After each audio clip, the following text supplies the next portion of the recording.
All right, everybody on the line. I've got Kayden Gordon from the Kayden Gordon Show and Kayden Gordon Music. How you doing, Kayden? Hi, how you doing today, everybody? Yeah, what's going on, man? You are out in Massachusetts. You were just telling me, and I'm interested to find out. You look so young. I don't know how old you are. I'm way older than you are. I know that for a fact, and I got gray hairs. Uh, but you just seem to be blowing up the business. Tell us how you got into the music business. Let's start there. Let's start. How'd you get into this game? Yeah, absolutely. So I started at the age of 14. You're probably not going to believe me when I tell you that I'm 19 now and I'll be 20 in February. 19. I got kids double your age. 19. So that's the age. I started when I was 14, been doing this for the last 5 years. And how I started was I got out there and just started, doing a lot of research. COVID hit and there was a lot of downtime. And I always loved listening to the radio, actually 1025. And so I spoke with a lot of the DJs over there, Carolyn Cruiser being one of them. And, I happened to just come across something called online radio. From there, I I was like, hey, is this an opportunity for me to kind of get in this? And so at that point, I started doing it for the week, and then COVID hit, like I was just mentioning, and I had a lot of time on my hands. I wasn't being assigned work, so I just had time to be able to just really invest and build a brand. And from there, I never would have expected how far I am today with everything that I've, put in. But I know it's because of that hard work that I've been able to do that. I've had the pleasure of interviewing so many cool people. And from there, I started building up a media and promotions company, KJG Media and Promotions. From there, I started doing a lot of promotions, which you've interviewed a lot of my artists. And from there, it's just been one great, amazing story. And I can't wait to see where it continues to go. Yeah. So what's your role today? What do you do today? What like if you were to say here's a day with Kayden, other than the events, because I see you at a lot of events, but what's your main role today? Is this your business? Do you work outside of the business on other areas or other careers?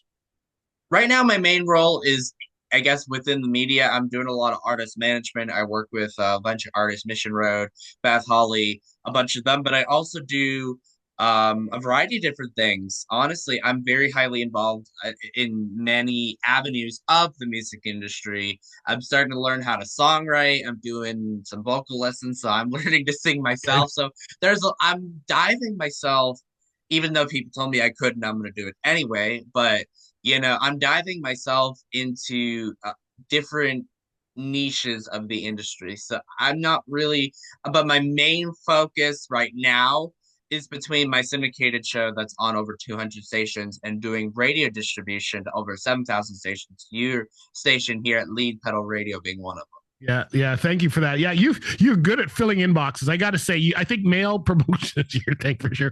I remember when I started getting your music, it's like Kayden Gordon, Kayden Gordon, Kayden Gordon, Gordon. And I started putting them in, and I go, how do I format this into a show? Because you're sending me so many, and I get a few other labels too. But I got to them. say, most of them are from yours, and I really, some of them really fit. Some fit more than others because Hmm. our station's more about the trucking industry. That's Right. we have I have a podcast which reaches 10 years next in 2025. Good for you. And this radio station, it's funny that you mentioned the way you started because we hit 5 years next year as well from Hmm. the radio side. And we started in the pandemic. And it started Yep. the Facebook Live that I did once a week. And Hmm. then we do trivia on Monday nights with it. And then it turned into the radio side. And I have a love of music. I've always loved music. And I was a drummer when I was 13. Holy jeez, I can't even, Hmm. that's like almost your age. Yeah. That's terrible when I say it that way. That makes me feel even older, Kayden, because I'm 61. That makes me feel like really old when I say it that way. Anyway, so now I'm curious because you have a ton of artists on there. Do you manage all of them? Like you have, I don't know how many artists you've got, but you've got tons. Are you managing all of them, or are you just represent them like in promotion side, or how does that work for you? Yeah, absolutely. No, I don't manage all of them. I do different projects with all of them. So I work with over 300 artists, Wow. but I manage only a select few of them, and the rest of them are doing different promotion services with me. So I see. some might just be doing radio with me, some might just be doing social media and radio, some might be doing just interview booking. So most of them are just services. They pay me to do the job, I do the job. Some of them I just strictly promote and manage, and some of them I just kind of just give them advice and do it that way. So it really all depends, I guess, on what people are looking for. Now, did you start with the radio part? Start. Tell us about the radio show. What is it's syndicated, which means you've got it on multiple different stations. Tell us about your Correct. radio show, the format, and that kind of thing. Yeah, absolutely. So when I first started 5 years ago, I did it live and I absolutely loved it. And as the show got bigger and bigger, there was more people requesting for it. And I said, there's no way I could do this live on that many stations. So I had no choice but to make it a syndicated thing. And it's been nothing but the coolest experience ever to be able to do something like that. And it's a lot more time consuming because with a live show you have to be at this time and this day, but with my crazy schedule, I it's much easier for me to just record it and then send it out each week. But that's kind of like where we started, but it's a 2 hour syndicated show.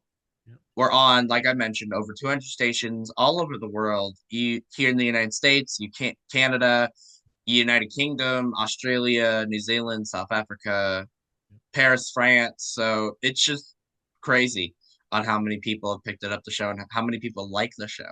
Yeah, and is it all new artists? Your show is it all the brand new artists that you feature, or do you feature other artists as well, other music? Is it all country? Because I think you're a big country fan. I know I am. I think you are too, based on who I am a big country fan. We will dabble into other genres.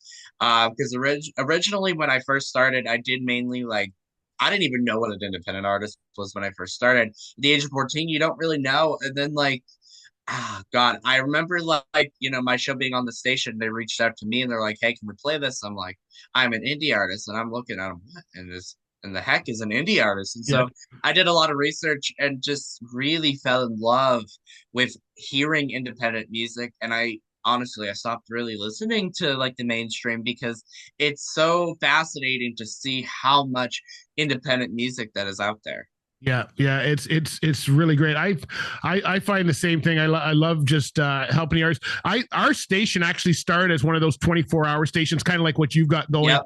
Now we had that. I had other shows, and it's funny that you said what it got too big because the same thing happened to me. I started live because the radio side was meant to be kind of the live connection for the podcast, right? It wasn't. It was kind of meant to work in conjunction, and we had other shows on there, and I was trying to fill this 24-hour slot and make it interesting. And people can't keep up. Like the other shows, some would send me stuff every week. Some would send me one episode. They're all excited, then they wouldn't send me anything for a month, and it's like it got to be like management. And then I wasn't even going live because I didn't have time. I was trying to manage everybody else. And so we just said, forget that. So we switched platforms. So I'm only on Mixcloud now, but at least the shows stay up. So I do my live. I only do my shows now. I've taken everybody else's shows and they go away and we just do our shows, but at least people can we can do live and it's a manageable schedule and we're looking at that. So what's the biggest challenge you've had? You're 19. I don't even know if you've had time to have challenges yet. If you have, what's the biggest challenge you had getting started with this? Because it's fun when you're in your teens and you don't have to worry about I don't know if you have it, wives and cars and houses and all that kind of stuff. Maybe you do. I don't know. But when you're older, you got to worry about being productive and bringing in income and that kind of thing. And so maybe you have. I know my challenges. What's the challenge for you in your business? That is similar. One of the challenges I run into is trying to be able to, because eventually, right now, I have like my own room that I pay rent for with my parents. So eventually, my plan is because of how many times we go to Nashville, I'd want to be able to make enough money doing the promotions to be able to move down there because I've been down there so much and I've had so many great opportunities and I'm blessed to be able to go down there with these great, events that I've been sent to go out there to do. It's so cool to be able to do that kind of stuff. And everybody's like, when are you going to move to Nashville? We want you here in Nashville. And I said, as soon as somebody helps me get a good job and then I'll move to Nashville. It's simple as that. So that's, I think, would be one of the difficulties that I run into.